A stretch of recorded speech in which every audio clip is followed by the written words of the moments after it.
لو حابب تتفرج على ملخص اول 6 حلقات هتلاقيهم في اللينك اللي فوق ده. مريم كانت قاعدة مع فاتن تبارك لها على الحفلة الجامدة اللي عملتها في الكافيه، وان الناس كلها عجبهم صوتها والاغاني اللي غنتها كمان، وانه كان يوم حلو قوي. بس فاتن ما كانتش مركزة معاها خالص، لان كل اللي كانت بتفكر فيه ان فهمي سابها في يوم زي ده. ومريم قالت لها سيبك منه، ده ما يستاهلكيش، تلاقيه يرجع يحب مراته من تاني. وهما بيتكلموا كده فهمي يخبط على باب فاتن، فمريم دخلت تستخبى في الحمام عشان فهمي ما يشوفهاش. ولما دخل فهمي عشان يصالح فاتن عملته بشكل وحش، وقالت له بعد اذنك اطلع بره، انا معايا صاحبتي في الحمام ومش عايزين حد يزعجنا، وانت ارجع شوف مراتك اللي كنت معاها. فطبعا فهمي سمع الكلمتين دول ومشي، ومن بعديها ما بقاش يكلمها ولا يعبرها ولا يرد عليها حتى، ويرجع يحب مريم فعلا. ومش بس كده، ده قال لها من هنا ورايح مش هسهر برا تاني، وكل ليلة هنقضيها مع بعض، ومش هبعد عنك خالص. وفاتن مهما حاولت تكلمه او توصله هو كان بيتهرب منها وما كانش بيعبرها اصلا. ومريم كانت مبسوطة من كده، وكانت فاكرة ان بكده خلاص حكاية فاتن خلصت. بس ما كانتش تعرف ان دي لسه البداية، لان فاتن قالت لها انها حامل من فهمي. فمريم ما بقتش عارفة تعمل ايه، تبعدها عنه ولا تقربها منه. وفهمي نفسه في الخلفة بعد ما بنتهم ما ماتت، وياما هما الاتنين حاولوا بس ما كانش ليهم نصيب في الخلفة. بس تحية صاحبتها قالت لها الحكاية كبرت قوي كده يا مريم، انت لازم تواجهي فهمي بكل اللي هو عمله، مش لازم تستحملي اكتر من كده. بس مريم ما عملتش كده، وحطت خطة في دماغها وبدأت في تنفيذها، ألا وهي إنها هتدعي إنها عندها سرطان في الجلد، مرض مميت أي نعم، بس بعد فترة بمعجزة ما هتخف. ففي نفس الوقت ده هتخلي فهمي لازق جنبها طول الوقت، وبكده هينسى فاتن خالص. ونفذت الخطة فعلا. مش بس كده، دي ما خلتش فاتن تنزل اللي في بطنها، واقنعتها انها مش محتاجة لفهمي عشان يساعدها في تربية العيل، وانها هي اللي هتساعدها وتديها الفلوس اللي هي عايزاها. بس الدنيا ما مشيتش زي ما هي ما كانت متخيلة، لان فاتن راحت لفهمي الشغل ودخلت عليه المكتب وقالت له انها حامل. في نفس الوقت ده تحية قالت لها انت بتخيبي بيتك بايدك يا مريم، اي نعم انت عملتي عمل خير انك مخلتيهاش تنزل اللي في بطنها، بس انك تصرفي عليها وعلي في بطنها اسمحيلي ده اسمه عك، ويمكن تكوني بتعملي كده عشان تبرري لنفسك موت بنتك.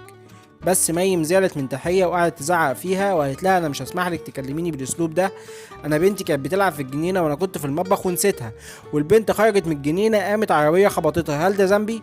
ومش هسمح لك انت او اي حد تاني يتكلم معايا بالاسلوب ده، او يقول لي اعمل ايه وما اعملش ايه في حياتي.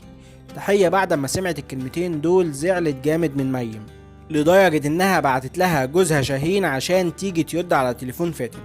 وشاهين جوزها قال لها تحية بتقولك دي اخر مرة هتعمل فيها كده، وكمان اديتها التليفون من على الباب وما خلتهاش تخش البيت. ومريم لقيت فاتن بتقول لها انا فرحانة قوي يا حبيبتي ومش مصدقة نفسي، انا رحت لفهمي النهارده الشغل واعترفت له بكل حاجة، تخيلي قال لي ايه؟ قال لي يلا بينا نتجوز حالا، ومياتي اصلا كلها 6 شهور وتموت ويخللنا الجو. فطبعا مريم بقت مصدومة ومش مصدقة اللي فهمي قاله عنها. شيهان قررت انها تسامح كامل وانهم لازم يرجعوا حبايب زي الاول، ومش بس عشان كلام الناس، لا، عايزين يدوا نفسهم فرصة تانية لبداية جديدة. بس الغريبة انها لقت رفض من ناحية كامل، واستغربت من موقفه جدا وما كانتش فاهمة اللي هو بيعمله ده، وحاولت انها تنتقم منه وتروح تقضي يومين مع الواد تيمو. واتفقت هي وتيمو انهم هيسافروا يقضوا احلى يومين مع بعض.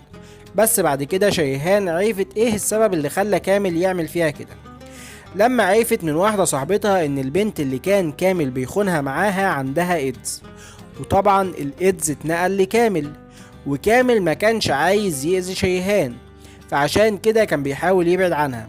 وكمان قال لها انه قرر انه هيطلقها بعد فرح بنتها ويسافر حتة بعيدة.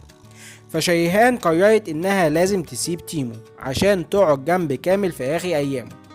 بس تيمو اتنرفز من كلامها جامد وقال لها انت بتعامليني كأني لعبة في ايدك، وتعصب جامد لدرجة انه عمل حادثة بالعربية وهو سايق.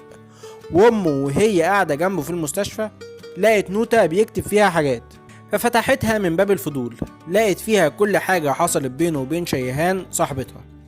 علي بقى مدمن على الحبوب اللي بيتعاطاها دي، واللي نويا هانم اديتها له، واللي كانوا قاعدين مع بعض هما الاتنين بيفكروا هيناموا فين المرة دي، على الكنبة ولا على السرير. وهما بيخططوا كده على خيانة يضوى لقوها طبت عليهم وبوظت لهم كل مخططاتهم. بس علي ما بطلش ضايب الحبوب اللي بياخدها دي، وما بقاش قادر يركز من غيرها. وعلي كانت حالته صعبة جامد قبل كده بسبب الحبوب دي، ويضوى لما دخلت حياته هي اللي انقذته قبل ما كانت الحبوب دي هتخلص عليه. وبعد كده يضوى اكتشفت ان علي يرجع للزفت ده من تاني، فقالت له انت لازم ترجع المصحة من تاني يا علي عشان ما ترجعش اوحش من الاول. قال لها لا، انا مش هرجع مصحة تاني ومش هبطل حبوب، انا خلاص حياتي بقت زي الفل، وبدأت اكتب، وكمان مضيت على مسلسلين، وهاخد مبلغ كبير جدا ما كنتش احلم بيه، وانت جايه تقولي لي دلوقتي ارجع المصحة؟ ده انت بتحلمي. اقولك على حاجة، انا مش عايز منك حاجة تانية، اصلا امشي من البيت احسن لك، كفاية نويا جنبي. ويضوى لمت هدومها ومشيت، ورجعت عشان تاخد نويا صاحبتها بقى، اكيد مش هتسيبها مع راجل غريب. بس لقيت نويا بكل بجاحة بتقول لها مش هينفع والله يا حبيبتي، انا مش هقدر اسيب علي لوحده، وكمان هو رشحني لدور في المسلسل، فانت احسن لك تسيبينا لوحدنا كده، وهو لو احتاج لك واشك في كده هيبقى يكلمك. قامت يضوى قالت لها انت عبيطه ولا ايه، بقول لك اطلعي من بيتي دلوقتي. نويا ضحكت وقالت لها بيتك ايه يا ابو بيتك انت. علي قبض الفلوس ودفع الايجار من جيبه، يعني ده بقى بيت علي خلاص، وانت اللي مش مرحب بيكي هنا، وتفضلي يلا من غير مطيود عشان سايبه الاكل على النار، وعلي حبيبي بيتضايق لو الاكل اتحرق. ولما علي يجي البيت لقى نويا قاعده بتعيط، ولما علي سالها في ايه قالت له يضوى الحيوانه جت هنا واتهجمت عليا وقعدت تضيق فيا وكانت عايزه تطيدني وقعدت تشتمني.